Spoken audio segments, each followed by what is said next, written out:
Well, hey, friends, welcome to Lead Culture. I'm Jenni Catron, your host, and glad that you are here with us today, always talking all things leadership and culture. And today I am joined by Carey O'Connor. Carey is one of the Foresight coaches that you've heard from on another podcast or two, if you've been listening with us for a couple of years. Carey is a phenomenal coach that works with both leaders in the church space, leaders in the business space, in the nonprofit space. Like, she has served so many leaders in the short time that she's been on the team with us at Foresight.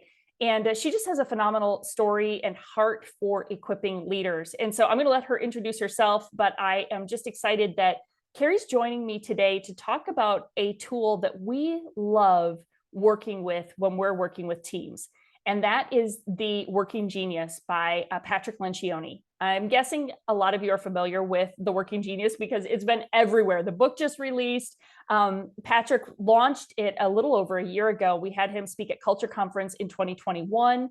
And it's one of those tools that as soon as we learned about it, we said, you know what, we need to get certified in this because it is such a helpful tool for teams. So that's what Carey and I are going to dive into today. Carey is one of the coaches on the Foresight team that's certified in Working Genius, and she just dug in and devoured it. So she is the girl to go to on Working Genius. So Carey, thanks for joining me. And would you give everybody just a little glimpse of who you are, your backstory for those that maybe have not connected with you before? Yeah, you bet. Oh man, I am so excited for the conversation today. It's one thing that we geek out on so much is Working Genius. But before we get started, I'm, like Jenni said, Carey O'Connor, leadership coach with the Foresight Group. Love working with the team. I also am co-lead pastor with my husband, Jeff. We've been married for over 21 years, and we have always done ministry together, side by side. For better, for worse, we lead better together. And so that's just always been our story. We have 5 kids. They are ages 20 is the oldest. And then we've got 18, 16, 12, and 10. So we've got the whole gamut. I love it. Everybody. So elementary, good. Middle school, high school, and launched a kid already. This is just, what is my life? You know, you Jenni, I don't know if this ever happens to you, but you just at some point go, how did I get old? Yes. How is it possible that you have a 20-year-old? Right? Yeah. I'm at this stage of life right now. But they're super fun. And just live in central Wisconsin and loving working with teams, loving with organizations, churches, love the privilege of just helping leaders find clarity and confidence in their roles and being able to work with some amazing teams. Yeah, it's so fun. You get to work with a lot of different teams, and I love the stories because it's like it's fascinating because the environment or the context can be different, but the leadership issues or the team dynamics, the challenges are similar, right? Like, I mean, yeah. You've worked with hair salons to publishing companies to churches, like you've run the gamut of working with different leaders, but at the end of the day, it all comes back to leadership and culture, right? Like, it's whatever 100%. The business is, the challenges and the joys of leadership and team they consistently apply. Isn't that fair to say? Oh, it's so true. Everything is transferable. Yeah. And I mean, you said it so well. It doesn't matter who it is. I worked with a fire station. That's right. And yeah. we did work that was the same work that I did working with a nonprofit and a church organization. I mean, it's just, there's principles that transfer no matter what organization you're working with. And that's what I love about what we do. Yeah, it's so fun. That's so fun. Okay, so we're going to talk about Working Genius today. And I know that you love this conversation, but maybe set it up for people. I'm sure there's people listening who have are familiar with Working Genius. They've taken the assessment, and I'm sure there's people listening who have no familiarity with it. So can you give just a little overview of what this particular assessment is, and maybe give us perspective on what's unique or distinct about it from other assessment tools? I mean, there's a little bit of, you run into those people who either love assessments or they loathe assessments because they're assessment overload. And yes. So I think giving everybody a little context of what Working Genius is, and then some of its distinctives, I think would be really valuable to set the stage for the conversation. Yeah, you bet. And I have a love-hate relationship with assessments. I think they're such great tools though. I think when you hate it is when you look at it, when personally for me, when I go, oh man, that that Enneagram assessment, that nailed me. Yeah, it's And there's usually something like that's that. cringy, right? Yep. And you're going, oh man, I hate that that's true. And those are all such great tools, whether you use DISC or Strength Finders, Myers-Briggs, all of those. We use all of those, and those are such helpful tools.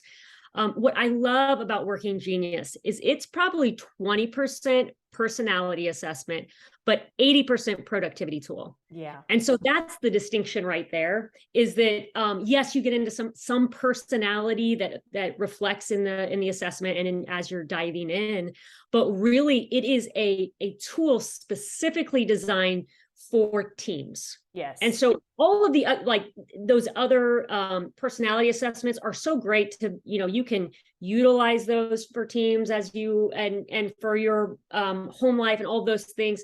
But those are designed primarily for your personality and how you yourself and others, for self-awareness and others awareness.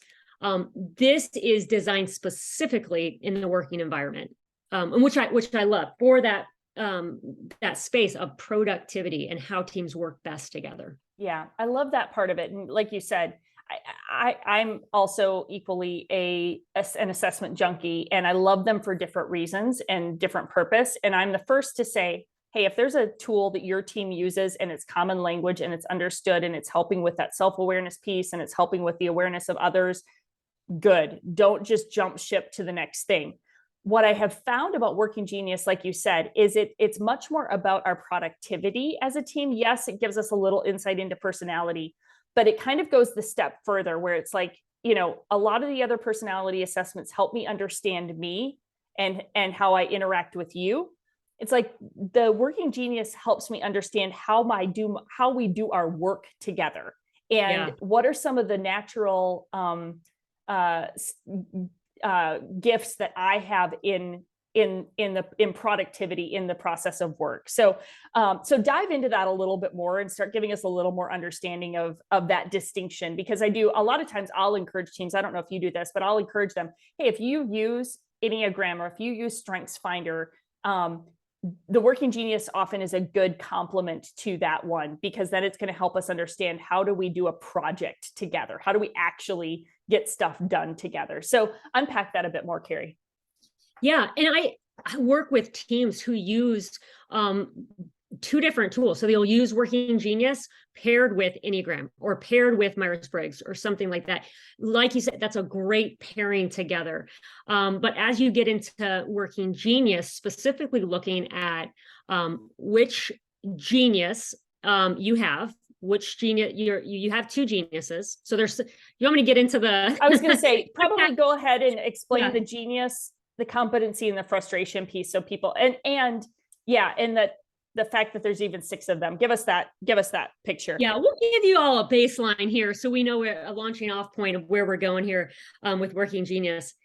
There are 6 working geniuses, and I love that too, is there's not a million of them, there's 6 of them, and it's really easy to remember each of them. Think widget. It spells widget, WIDGET. It's wonder, invention, discernment, galvanizing, enablement, and tenacity. Those are the 6 working geniuses, and 2 of those things are your working genius, meaning these are the 2 that I come alive. This brings me joy. This fulfills me. This is a natural talent or gift that I have. Those are your 2 those are your working genius. 2 of them are your working competencies, meaning you could probably be skilled at it. You may have developed some competency over the years, depending on what roles you've had in your work environment. So you may be, okay, yeah, I can do this. But if you did it for a prolonged period of time, eventually it'll drain you. That's right. And then 2 that are your working frustration. Those are the ones that are going, oh my gosh, get me out of this. Yes. This is the worst. This drains me. I drag my feet when I think about doing this. Like I avoid doing this. And those are the things that we each have 2 of each of those. So with working genius, working frustration, working competency, there's ways that you can, there's an assessment online you can take to discover, okay, where do I fall? Where do I fall in line with?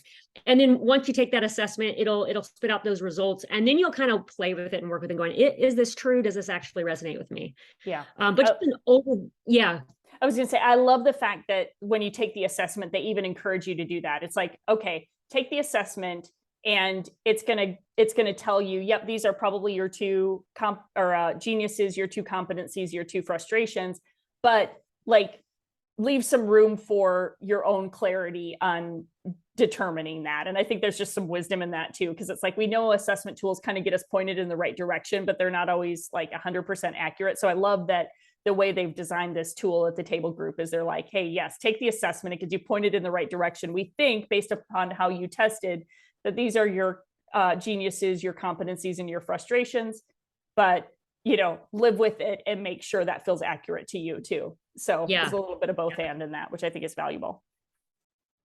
Well, here, do you want me to go through we'll go through the 6 working geniuses? Yeah, I'd love for you to do that. Just give everybody a flyover of each of those 6. So they start to, because you can self-assess a little bit as you're listening to this. If you haven't had the chance to take the assessment, which we'll put that link in the show notes, but you can begin to self-assess, because as Carey shares these, you'll be like, oh, that one might be me. That one might be me. So listen as she shares them, and that might be helpful.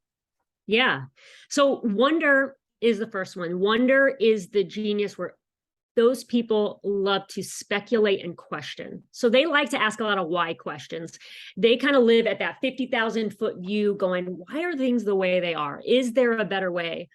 They oftentimes love to sit in ambiguity. So they're not necessarily moving into action, but they're just sitting in the ambiguity of wondering, is there a better opportunity here? Is there a potential problem here? And so people with that genius of wonder, they imagine possibilities. Mm-hmm. Then there's the invention. The person with the genius of invention, those people, they confirm the importance of that need of wonders going, hey, is there a need here? And invention goes, yeah, and I've got an idea for it.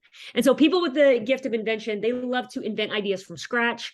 They love like a blank whiteboard. I mean, That's like a thing. You and I both, Jenni and I both share the invention genius. And it's like, a blank whiteboard is just a thing of beauty. It's heavenly. Yep, it's heavenly. Just let me map it out. Let me come up with the ideas. Yeah. Let me just, wait, I think the first time you and I met, we were at a restaurant mapping out ideas on a napkin at a restaurant, passing it back and forth to each other. Yep, we totally were. That's the invention genius. They love to brainstorm from scratch, taking challenges and generating solutions. Then there's the discernment genius. Now, those people take those ideas and they kind of turn it around, look at it from every angle and go, okay, have you thought about this? What about this? They have this natural ability to evaluate the workability of ideas. Yes. They're good curators of what's going on around them. They can recognize patterns. They know how to connect the dots, give people good feedback just across a wide range of topics. Yeah. That's the discernment genius, and they go back and forth with invention. So they take they look at it and go, okay, have you thought about this? Kick that idea back up to invention. Invention's like, okay, let me do something else. Let me start over. Let me try another idea. And so invention creates another idea, kicks it back down to discernment, and discernment's like, ooh, this is a good one. I think this is going to work. Yeah. So that's good. They move that into galvanizer. So the galvanizer is that next genius in that stage. Galvanizer, they make sure to get things moving by generating enthusiasm around that action, around that idea or solution. So they take that idea and they're like, guys, this is going to be great. Okay, team. All right, this is what we're going to do. And you're going to do this and you're going to do this. And we need somebody doing this. Guys, okay, are we all on board? They rally that team together, generate that excitement, generate that momentum. They get things moving in the right direction. That's so good. I mean, you all know those guys. You can kind of spot those galvanizers. I was going to say, I love those people, and I am not that person. Like, galvanizing is a working frustration for me because, and I know we'll unpack this more, but my geniuses are invention and discernment. and galvanizing, like, I just want everybody to get moving then. If I've come up with the idea and I've discerned whether it's a good one and I'm like, okay, let's just go. But the actual like creating the energy is like, that is a frustration for me. So I love people who do that like can really rally a team and help build the energy for the idea. It's like, it's so beautiful. Oh, yeah. It's Oh, not a natural genius for me. And it's fun when you see that. It's fun to see, like, oh yeah, that's natural with all these geniuses. Then there goes to the enablement. The person with the genius of enablement, they agree to support and assist that idea. So they respond to that galvanizer's cry with, hey, how can I help? What can I do? They know how to help, when to help, how to flex to whatever's needed. They are typically people oriented. They want to help realize a vision. They are the ones that they provide the necessary support for an idea. And oftentimes people with the genius of enablement, more than any other genius, they don't recognize that that's a genius. They're like, I just like to help, right? Yeah. Everybody around them is like, I don't know what I'd do without you, right? Yeah. We look at Maddie on our team. I don't know what I do without you, you know? Yeah, exactly. Exactly. Yeah. They are like, they just, and they love to go together. I think that's the other thing that's really fascinating about it. People with the genius of enablement is like, they love team. Like let's do this together. Let's make this happen. I think that's really powerful. We just hired someone at our church with enablement who was working in isolation before. And that's what drew her, was that I want to work on a team. I want to support a team. And so she's like, and so that looking at her working geniuses, it's like, oh, this is a great fit. That's so good. Team. Then the last one is tenacity. Now, I just said enablement, they responded to that galvanizer's cry. Tenacity, they get things done. They're in that implementation stage, but they're more motivated by making sure that that job is complete. So they're a little more task oriented. They're going that last 10%, that last, like, we got to make sure it's on time, to it's done to the agreed upon standards, that we are checking every box, we are crossing every T, dotting every I, we're making sure we are pushing this thing across the finish line. So those people, they love checklists. They love making sure that they're checking every box off of it. They push those things through to that last 10%. So, that's a working frustration for me. So me too. I'm like Jenni, where I'm like, but I'm the IG, I'm the invention galvanizer. So I get an idea, and then before it's half baked in my mind, I'm like, oh, guys, okay, this is going to be great. I like jump over the discernment and I go right to motivating others to do it. And then by the time it gets into the implementation stage, I'm already bored and I'm already moved on. Yep. On to another idea. And I'm leaving like the last 10% in the dust there. So that tenacity is so all the geniuses work together so well. Well, I think that's what's so powerful about this is, you know, and I know we're giving a really quick overview of this, but those six geniuses, how critical they are to the success of a project, right? Like, so I'll use this as an example, and Carey, you might have another one too, but like this fall, we were in a discussion as a team, and we were wondering about the fact that we were seeing a lot of new leaders kind of put into more leadership responsibility, but feeling ill-equipped for just the functional, like basics of managing other people. So we were noticing this gap in kind of mid-level leaders inside of organizations that were just had more responsibility, but really hadn't been given the development. So we're like, ooh, I wonder if we should create, you know, some kind of training or course for this. And so, you know, our wonder genius is asking the questions, and then we get to invention, and we're like, and invention's one of my geniuses. So I'm like, okay, this is what this can look like. You know, we're going to do it as this group experience. We're going to have all of our coaches teach a segment of it, and we're doing this kind of in a group discussion. And then what happened is I kind of exited the process, because the rest of the staff were like, okay, we got this, and we're moving it forward. Because Maddie from our team I think she's galvanizing and enablement, if I'm right. And so Maddie's like, boom, I'm going to take it and move it forward. So Maddie gets it moving forward, and it gets to the tenacity stage where we're making sure all of the marketing information and all these things are going out. And I read that stuff at Tenacity, and I discovered that there was a piece of it that we had skipped over discernment. And because discernment is a genius for me, and we had skipped the discernment piece, and there was a couple of things that we needed to then change. And what's so powerful about this, and we'll get into some of that a little bit more, I suspect, but the importance of every one of these stages and the order of them. And that when bringing in the right team members with that genius at the right stage of work is so critical. And that to me was the thing that I feel like is so eye-opening about the Working Genius, is that every job is a 6-letter job.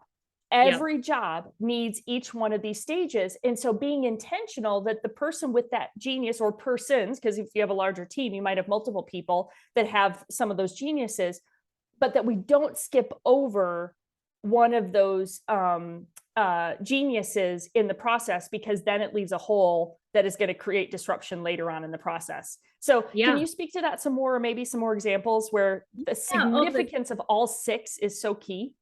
That's so good. So kind of give a little bit of kind of handles on this is, so if you split those 6 letters up into 3 segments, so the WI is in the ideation stage. So wonder and invention, that's when you come up with ideas. That's that first stage of work where ideas have the brainstormings. You have the whiteboard and you're throwing everything up there. That's that invention, ideation stage. The next stage of work is the next 2 letters, D and G, discernment and galvanizing. And that's where you make sure that, is this going to work, and is everybody on board? Making sure that idea is activated. And then it's the implementation stage. That's the ET, the enablement tenacity, where we get work done, where we support that idea and we get it across the finish line. And those 3 stages need to go in that order. And you have to make sure that the right people are working on that stage at the right time, or else that frustration, like you said, that's going to occur. And when you work we have genius bias, right? So we all have genius bias. So I'm as an IG, as an invention galvanizer, I'm going to say in ideas all day, right? I can crank out ideas all day long, and I'm going to have that bias. And so knowing that what stage of work it's at, I can regulate my genius and go, okay, it's not time for the ideas right now, Carey. It's time. It's the implementation stage, so that I don't frustrate my team or bring them out of what stage we're at. And so everyone being really clear on that and understanding, just having this framework and the language, I have seen it just dramatically change the not just the productivity, the communication of a team, eliminate frustrations, eliminate guilt from people, because going like, well, man, I always felt guilty that I'm not an invention person. I heard people say that. My own husband, so my husband he is wonder discernment. And like I said earlier, we work together. This has been an extremely helpful tool for us. So I come up with this idea, and then he discerns the idea. Now, this has been our whole marriage. You totally can see it, right? Yeah. So we, now, if we're not understanding what stage of work we're at, if I'm in the ideation stage and I'm just brainstorming, he'll come in and go, I don't know about that idea. What about this? What about this? He'll start poking holes through it. Well, we're in the invention stage in my mind. In my head, I'm just brainstorming. So then I feel like it's like, why are you a wet blanket? Why are you killing my dreams? Why? And so then I would go, of course, every time go, okay, well, if you don't think that's a good idea, then you come up with a new idea. And he's like, well, I don't have another idea. I just know that's not a good one. And so then he would feel guilty because he couldn't come up with an idea. And I would judge him for not coming up with an idea, right? Yes. So understanding this language and understanding where our geniuses are, so helpful, that it eliminates guilt. If you're not that other genius, you're going, I don't have to be, because I have these other geniuses that I can contribute in this way. Then it eliminates judgment, where you go, okay, it's okay that people aren't like me. I am perfectly comfortable inventing all day long. eliminating that judgment, going, it's someone else is, man, I can't, in that last implementation stage, I need people around me who are good at pushing things across the finish line. And so Yes. even that, the communication, I think the working together, I've just seen it in our own team, in our church environment. It has drastically changed our working environment. And I've seen it in so many other teams. That's really good. As you were sharing that, I kind of had an aha, and I'd love to like actually just process this with you. Thinking about that scenario I gave of like, we, did the ideation stage, wonder and invention, and then I kind of like released the reins and the team kind of took over, and we didn't really camp out on discernment. So we, that gap kind of showed up later. But here's something I've noticed about myself as a leader, in that, so for me, invention and discernment are geniuses for me, but then galvanizing and enablement are frustrations for me.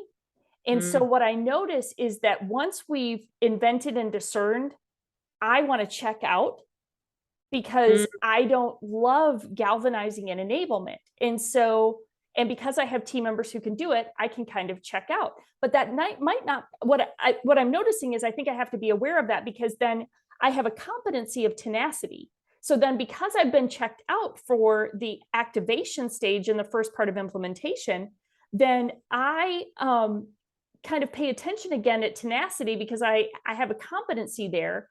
And so what I'm noticing is I think also there's important self-awareness, especially if you're the leader of the team, to make sure it's okay that galvanizing and enablement are frustrations for me, but I need to be conscious of where the project is to make sure I don't create disruption by jumping back in when something's a competency or a genius for me. Does that sound right? So good. That's so good. And in fact, so part of this, especially when you look at leaders have 2 times the impact with their genius or frustration on teams. Oh, so that's big.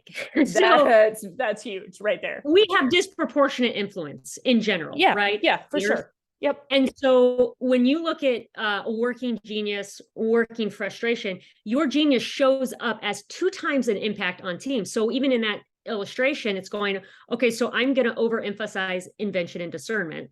Yeah. And then I'm going to check out at galvanizing and enablement because that's my frustration. Now there's, obviously there are times where you should intentionally remove. I don't need to be in every piece of that, but yeah. Absolutely. But understanding are there pieces that I'm avoiding because it's my frustration that I need to get some sort of information. I need to get some sort of, even if it's a 1-pager of like, hey, here's an update. I don't need to be in the meetings for this, but just give me an update. So then I can leverage my genius when needed. I can be aware of what's going on. And that's for anybody, is going, what needs to be communicated to who, and who needs to be in what meeting. I mean, there's so many layers to working genius. That's what I love about it. There's so many applications. But understanding our impact as leaders, that's big. Yeah, that's really good. Carey, as you've worked with some teams on this, because you've done some workshops and things with teams on working genius, where do you see the biggest like growth or breakthrough when a team like gets understanding of working genius? Or maybe there's a story or two that just kind of keeps helping illuminate this for us. Yeah. When we were just actually, maybe just because we were just talking about this, about a leader's impact, I was working with a CEO with this whose geniuses are invention and tenacity. Oh, and so if you look at working genius in terms of altitude, and we've talked about the different stages, but different altitudes, if wonder is at 50,000 foot, and then you take it down to the altitude of tenacity being ground level. Yeah. He was at invention, which is a higher altitude, probably 40,000 foot view. And then tenacity is ground level. And so because we have genius bias, he would think of an idea and then want it done immediately execute. And so he skipped over discernment, galvanizing, and enablement. and going right to, here's an idea, now let's execute it and finish it right now. Yeah. And so going through this, it was such an aha for him and for the rest of his team. That's and he was big. noticing, wow, I need to utilize my team. I need to bring people in at these different altitudes because they're getting too disoriented. It's like I'm taking a nosedive into the fin. It's like if you were in an airplane and you're at 40,000 foot view and you went all the way down to we're landing the plane immediately. It's that kind of a abruptness. And so I see teams where they're able to go, okay, I need to utilize the whole team and make sure that's where I see the biggest awareness. Yeah. I've worked with teams that are in the same way with the altitude illustration or analogy. They're at ET.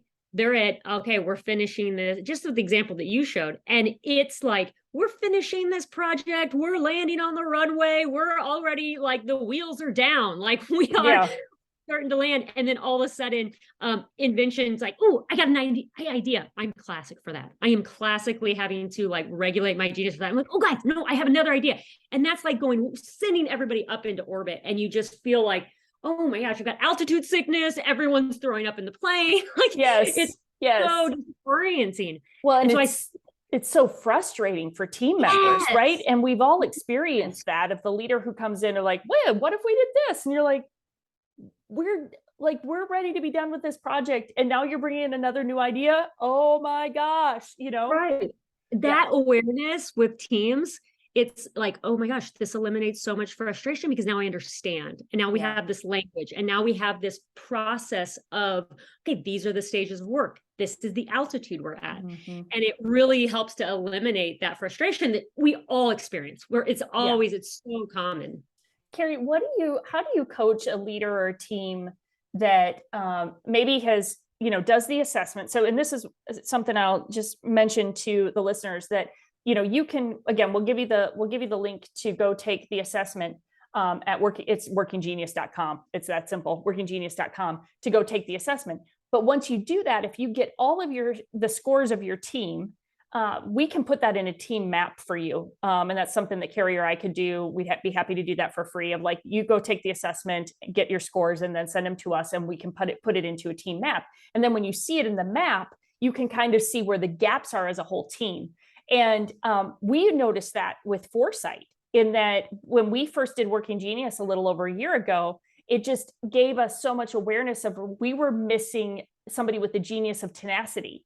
And so the problem with that was that because it's a competency for me, then I was the one like having to swoop into tenacity and cover that genius or that part of the project. But then that was keeping me from being in invention, which is where the team needs me to spend a good bit of my time in invention and discernment coming up with, our concepts and frameworks and content and all of those things. And then because we didn't have somebody with the genius of tenacity, either projects weren't getting finished, or then I was the one having to come in and finish them. And not that I'm above that, but it was just the wrong altitude for me to stay at as a leader. So do you have other examples of that, of like where maybe you've helped a team look at it and they've got a gap? And then how do you coach them if they've got a gap in those 6 geniuses within their team? That's a really great question. We personally had a gap of that ET. And so our solution was we hired for it. And at church. If you can do that, that's great. Looking at that map, you can kind of, assess, okay, where are our gaps? Where are we missing things? And go, okay, we may need to shore this up in this area. This is why, you can kind of look at it and go, okay, we have a lot of great ideas, but stuff's not getting done. Right. And so there's sometimes where you can hire for that and you can look at that going, okay, we may need to reassess who we're onboarding in relation to how, where these gaps are. A lot of times is another thing that we do sometimes as leaders is sometimes we hire people who are like us. We bring people around us who are like us. So we're like, oh, I love idea. If I'm an idea person, I love idea people. Let's invent all day long. And you're like, we've got so many great ideas, but. Well, I was guilty of that. You and Julie were 2 of the first coaches and you both have invention, right? And so like, Yeah, I'm yeah, grateful for that. I know. I mean, like, but we did. It was like I gravitated to people who shared my same geniuses. And one of Yeah, our growth areas has been making sure we really build out the team with all the geniuses. right. And that's so typical that we do that just naturally. And so looking at going, okay, hiring is one. If you don't have that option, that may not be on the cards for you. That may not be an option right now. So another idea is you can, like Jenni said, she used her competency of tenacity short term.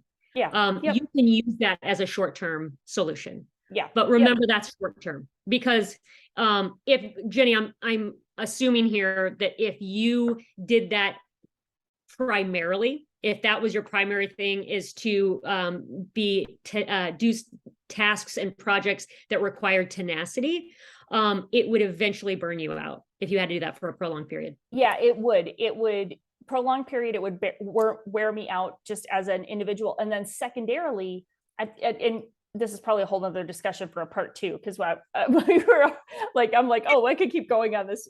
But the other thing that I had awareness of was that as a leader, again, my role requires me to be more in invention and discernment. And so I think there's even an awareness of, and it's kind of almost a fit to role situation of like, as you look at your geniuses and frustrations, particularly, what does your role require of you? Because if you're somebody who's in a role that requires tenacity and you do not have the genius of tenacity, no wonder you're getting burnt out, right? So I think there's also a fit to role thing that you have to consider when you look at your geniuses. Now, all of us need to work on our competencies at times. It's like, and all of us, I can't just be dismissive of galvanizing and enablement because they're frustrations for me. I've got to recognize the value of them and then lean into team members who have those strengths. And sometimes I have to muster that in myself some too. So it's not just a complete like dismissive of it, but I think there's an understanding of, what energy is required of me when I need to work in a competency and, just being aware of that and conscientious of that. And then also knowing, okay, what does my role really need from me? And if I'm being pulled into another part of the, another one of the stages or styles, then I just need to be aware of that and maybe make some adjustments as a result of it. Yeah, that's a really good point. That's a really good analysis. I mean, and everything's vying for our time, right? And so I think the clarity that you have around that and the clarity you have around what your role is and where you should spend your time is why you've been able to have such success and going, man, you are just as you're leaning into those things that only you can do, and then also that fit your genius. It's like, it's not only going, man, we're so effective, but it just brings more joy. And that's really the key word for working genius is what brings you joy. As you're, and as you're discerning, oh, am I this genius? Am I this genius? Is looking at what brings you joy. Working with teams, invention brings me joy. Like I love inventing. And so when another team, and this is another thing that you can do when you have a team gap, is sometimes in our church where sometimes another team, another department, they have a brainstorming meeting that's going on. And if they don't have a lot of invention people, they'll borrow me for it. Now I don't have to do any of the implementation of it. Right. But they're like, Carey, can you jump into this brainstorming session on whatever topic? And I am like, I'll be happy to do it all day long. Yeah. What are we talking about? Let's think of ideas. Yeah. Yeah. That's another way you can, when you have a team gap, is going, okay, let's look at who we have in our whole organization, who has that gift of discernment when we have an idea and they have that genius of discernment, and we need to have them come in and go, hey, can you poke holes through this? We're at this stage of work. Can you just use your discernment genius and tell us what you think about this? That's a way that you can look and go, okay, we can utilize people from different departments where it's not siloed, and we can really work more cohesively and effectively together as a whole organization. That is so powerful. And I think that's, there's so many other good things that are happening organizationally when we begin to think like that, right? Like, just like you said, it kind of busts up silos. It helps create some more collaboration. It leans into strengths of different team members and like really applying that in different contexts. Because I think a lot of times there's somebody who's sitting on another team watching another team spin their wheels because they're maybe lacking their genius. And they're like, oh, I'd be happy to help them. But we have these boundaries, these invisible boundaries sometimes inside of our organizations where it's like, oh, we can't cross those lines. And of course, there has to be thoughtfulness in how we do that. And, Sure, but absolutely. But that awareness of and leaning into the strengths of the team. And again, the power of recognizing every job is a 6-letter job. Every project needs each of these 6 geniuses to be engaged. And if we do that, just how much more effective our teams are going to be. Carey, last thoughts on this? I know you and I could both keep talking about it, but any last thoughts before we wrap up? Well, I mean, I really could. I mean, seriously, I'm like, oh, we're already done. Man, we're just scratching the surface on this. I know, There's right? so much to it. You know, as you were talking, I was just thinking, we typically, when something's not our genius or we don't like it or it doesn't bring us joy, we typically are like, well, someone else isn't going to like that either. Why would I ask someone else to do that? Why would I, just the other day, we were in a meeting where at the end of the meeting, we had to have someone that would volunteer to compile a list of what we just did and create a database. I mean, even saying these words, I go, oh my gosh, no, I would dread doing that. And so I kind of reluctantly was like, hey, does anybody want to volunteer to do this? And one of our team member, she couldn't even hardly sit in her seat. She was so excited. And she's like, please choose me. Please, I would love to do that. And I was like, oh, wow, really? Are you being sarcastic right now? Because I couldn't imagine that someone would want to do that. And she's like, I would just love to do that. And she made it look beautiful. And it was like, it brought her so much joy. I love that. And I think looking at that going, and that's the nature of this whole thing is going, looking at working genius, what brings you joy? What brings the team joy? Like looking at every unique individual and going, these are your working geniuses. You don't have to feel guilty about what you're not good at, but you can thrive and contribute in your working genius in such a powerful and meaningful way. And it'll bring fulfillment to you, and it will increase the team's productivity, which is just amazing. So love this so good.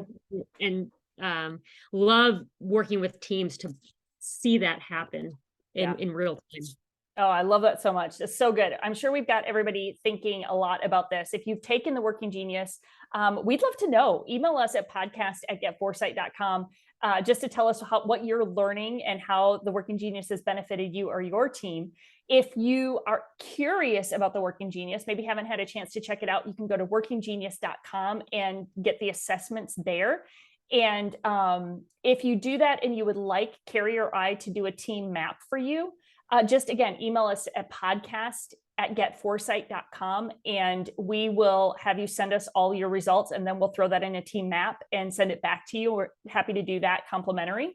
If you are interested in having Carey or one of our other certified Working Genius coaches come and do a workshop with your team, we would love to support you in that too. You can either email Carey directly at Carey, Carey, @getforesight.com, or just that podcast at getforesight.com, and we'll make sure it gets to her as well. But this is one of those tools, again, you guys, we are so committed to healthy leaders and thriving teams. And when we find a resource that just does that really well, it's fun to just partner up. And you guys know I've been a Patrick Lencioni fan for so many years. He wrote the foreword to my book, Clout. And so Patrick has been remarkably generous to me and to our team through the years. And so it's fun to just be able to also partner up and share this resource that he and his team have just developed and given so much just illumination to the dynamics of how a team works together. And so again, you can email Carey at Carey @getforesight.com if you'd love to connect with her about having her come and do a workshop with your team, and or send us your results and we'll get you a team map. Just email podcast@getforesight.com. All right, my friends, I hope that got you thinking and just challenged you maybe to, and not even challenged. I mean, it's always good to be challenged, but maybe just got you thinking in a new way about how to align your team for effectiveness. And if this was helpful, please share it with a friend. I'm always quick to pass on podcasts that were helpful to me and send those to the rest of my team, or to send them to a friend that I think it might be useful for. And so that would be really helpful to us. And also rating or reviewing is really helpful as well. So if you would just take a couple seconds and rate or review the podcast, we are super grateful for that. All right, I think that wraps us up for today, and keep leading well. Check out workinggenius.com, and we will see you next time. Thanks, friends.